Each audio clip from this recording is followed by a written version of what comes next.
Kryetari i Aleancës për Ardhmërinë e Kosovës Ramush Haradinaj ka thënë se është lidhja demokratike e Kosovës ajo e cila po e pengon formimin e një qeverie të opozitës. Aktualisht pozicioni i LDK-s është bllokues, nuk e mundson krijimin e qeverisë së opozitës, është shprehur Haradinaj. E lidhur me këtë, analisti Gani Çarri thotë se është për të çuditur që asja e Haradinajt ka shi LDK-s dhe zhvillimeve politike. Në fakt, unë personalisht nuk e kuptoj në asnjë mënyrë se nga kush e paska marrë Ramush Haradinaj mandatin me vetëm 3-4 deputet që ta formojë qeverinë, ose ky me vetëm 3-4 deputet partive të cilat kanë më se 3 herë më shumë vende në kuvend si LDK, tu diktoj se me kënd duhet të hyjë në koalicion qeveritar para se vetvendosja si partia me numrin më të madh të votave të fituara, nuk ka deklaruar se ka hequr dorë nga formimi i qeverisë të PDK si partia e dytë, as që ka ardhur në radhë të aprovojë edhe ajo mundësinë e formimit të qeverisë. Madje akti i tij hapi të më tepër kur dihet se sa i takon formimit të qeverisë Ramush Haradinaj është vrima e fundit e kaballit, të cilin ndoshta as që do ta pyes kush fare për formimin e qeverisë, shprehet Çarri. Sipas tij Haradinaj mund të mbetet jashtë parlamentit në zgjedhjet e ardhshme në rast se vendi shkon në zgjedhje të reja. Kështu që ai duke qenë i bindur se koha e tij ka kaluar dhe në zgjedhjet e radhës mund të përshëndetet përjetësisht me parlamentin, qeverinë dhe politikën, po përpiqet me mundësitë e tij minore për herë të fundit të shërbejë PDK-s, me shpresën se ajo do ta kundërshpërblej me ndonjë post të lartë edhe kësaj here, nga se në zgjedhjet e radhës ai pritet definitivisht të bie nën pragun zgjedhor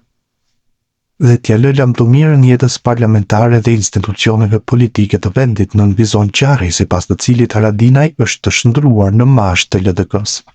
Haradinaj është shtruar në mashtë të PDK-s dhe kthyer në personin më tragjikomik në vend, i cili derisa ditën e votimeve dilte arrente pa fije turpi se kemi fituar në lartësi 2 shifrore një ditë pas votimeve, shfaqej para kamerave i deprimuar dhe deklaronte se nuk jemi të kënaqur me rezultatin e zgjedhjeve dhe do të reflektojmë si AAK për këtë dështim. Kurse tani pa ntuf në përkëmb LDK-n e cila ka 20 deputet apo gati 3 herë më shumë se AK-ja e Haradinajt bashkë me nismën e Limajt, të cilit Ramush duhet t'i falenderohet shumë se për ndryshe që në këto votime do të kishte rënë nën pragun zgjedhor dhe sot do të ishte duke këmbuar me bishtica maleve të Deçanit, o ku je më Zhan, shton Çarri.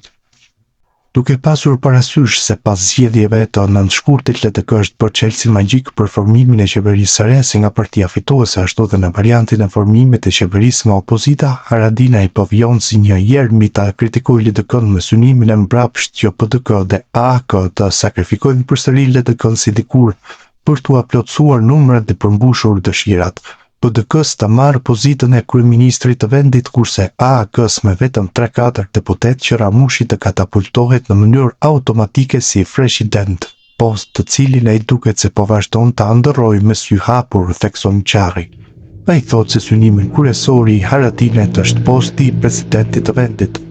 Pra sikleti Ramush Haradinaj që opozita ta formojë qeveri lidhet kryekëput me jetësimin e dëshirës së tij të madhe që me vetëm 3-4 deputet ai personalisht të katapultohet në pozitën e të parit të shtetit, duke sakrifikuar përsëri LDK-n për t'i plotësuar numrat, por LDK që është e vërteta ka sakrifikuar mjaft, madje edhe është te sakrifikuar disa herë, derisa nënçmoi dhe veten deri në atë shkallë duke i shërbyer PDK-s.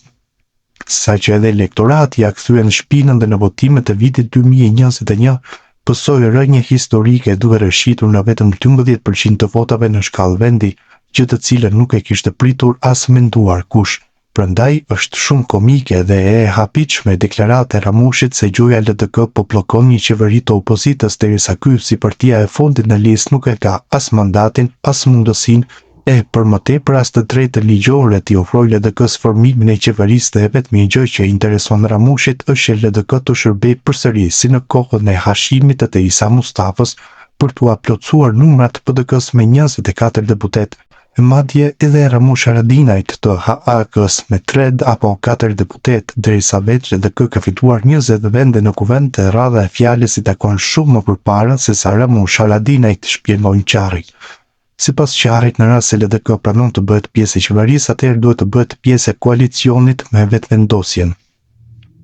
Në anën tjetër, nëse LDK vendos të hyjë në qeveri, ajo më së miri do ishte të bashkohej në koalicion me të vendosjes, ndase e ka të sigurt mandatin e plot qeverisës, ku ministrat nga radhët e saj kanë kohë të mjaftueshme të dëshmojnë veten me rezultate, suksesit të cilëve do të arriste edhe mbështetjen e elektoratit për LDK-n, ndërsa nga partitë opozitare LDK është lënë disa herë në palët, duke prishur koalicionet qeverisëse nga vetë ata që e ftonin LDK në koalicion të çuar vendin çdo 2 vite në zgjedhje të reja, edhe pa pasur shkas të arsye bindëse për ta prishur koalicionin në ndërprerë në gjysmë bashkëqeverisjen, përfundon analisti Ganiqari për Bota Sot.